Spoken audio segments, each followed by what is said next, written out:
Hello, welcome to this video about the Vijnana Bhairava tantra. Today we will see verse 81. First, the verse in Sanskrit. Om madhyajihve sphāritāsye madhye nikṣipya cetanām hoccāraṃ manasā kurvaṃs tataḥ śānte pralīyate. One should throw one's attention, cetanām, one's attention, madhye, in the middle, that is, madhyajihve, in the tongue, that is in the middle, sphāritāsye, in the middle of the mouth, and manasā kurvaṃs, enunciating, saying, spelling with the mind, manasā, hoccāraṃ, saying, enunciating with the mind, the syllable ha. There you sit comfortably and with the mouth open, as if you were about to say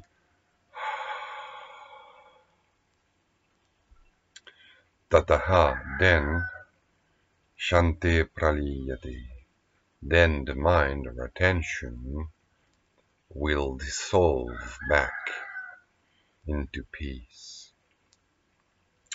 Śānte. So one should throw one's attention on the tongue, with the mouth open, half open, the lips, the teeth not touching, completely relaxed, as if you were somehow startled, and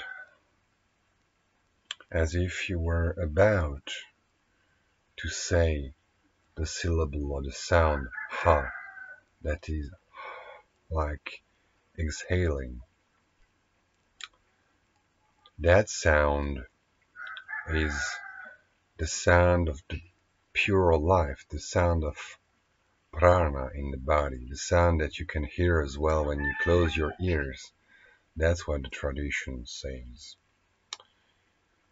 And that sound is the sound of the ecstasy that is consciousness, the ecstasy that is the source of everything, the ecstasy that is the union of Shiva and Shakti, the god and the goddess,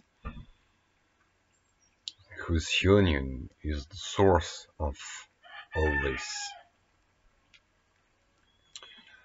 And the tongue is, of course, with the mouth, the whole of it is the organ of speech, vach.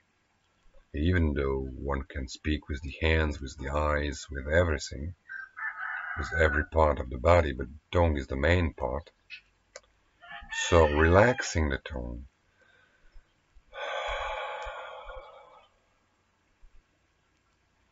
is inviting silence, is inviting cessation of inner and outer speech, remaining quiet in naked awareness, without spelling, without articulating, remaining without choosing, completely relaxed.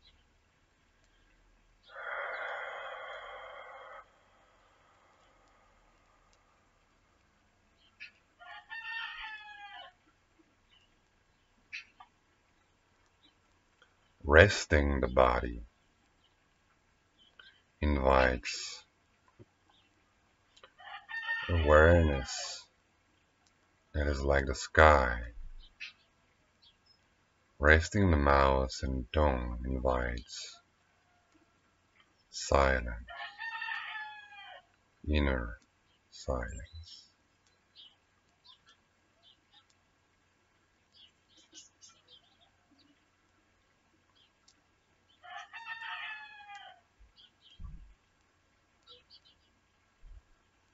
So we leave the tongue completely remaining relaxed, floating, spread out. Vispārita, the tongue.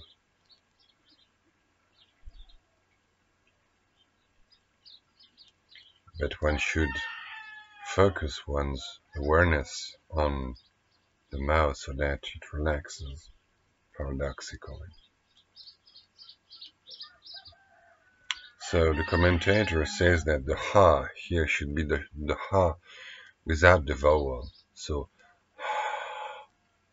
like this, also called in Sanskrit visarga, written with two dots, one above the other, symbolizing Shiva and Shakti, because all of Sanskrit language and Sanskrit alphabet, etc., according to the tantric tradition, symbolizes all states of consciousness, relations between Shiva and Shakti.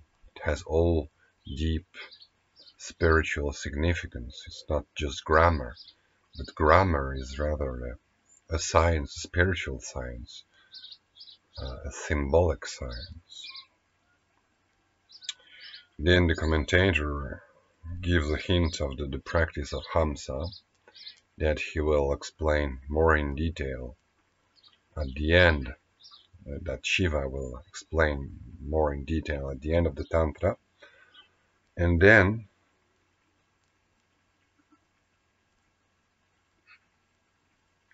he quotes a verse of kind of Hatha Yoga and Vedanta, quite late text, describing, it seems, the practice of Khechari Mudra as taught in Hatha Yoga texts, that is,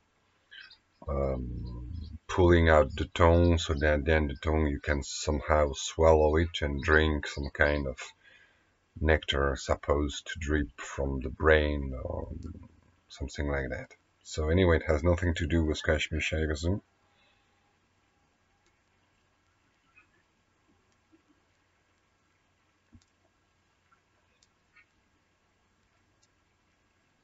Because here she says in that verse it's not about leaving the tongue relaxed as if hanging in space, but rather is viparitaga. So it's rather swallowing back the tongue inside the throat. Well, so it's one of those techniques of Hatha Yoga, nothing to do with Tantric Yoga. Again, the expressions, the words used are often the same, but their meaning, the practices they're aiming at are completely different. So Khechari Mudra is one instance, because in Hatha Yoga, Khechari Mudra is a strange technique swallowing the tongue, and in Tantric Yoga, Khechari Mudra is just remaining with open mouth, open eyes, staring at space, gazing at the sky, and that induces the melting of inner contracted awareness with infinite open outer sky. So this is a practice of awakening, which in itself has nothing bizarre, nothing weird, nothing esoteric, nothing like that.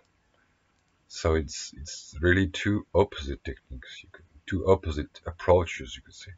Hatha Yoga is an approach of techniques, technical approach, whereas Tantric Yoga is the approach of natural letting go.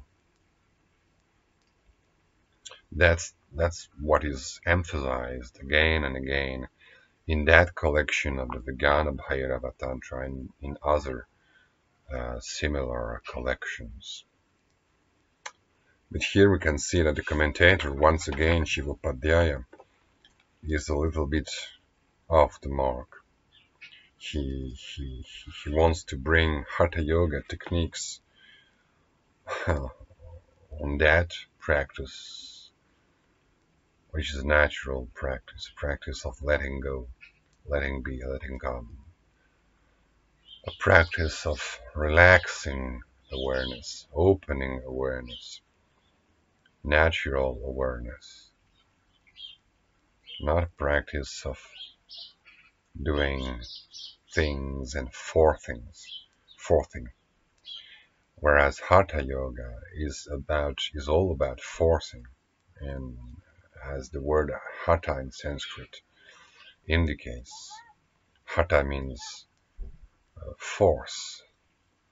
In this is the meaning of strength, and also the meaning of something artificial, doing something that is not natural and even opposed to natural. It's ulta sadhana.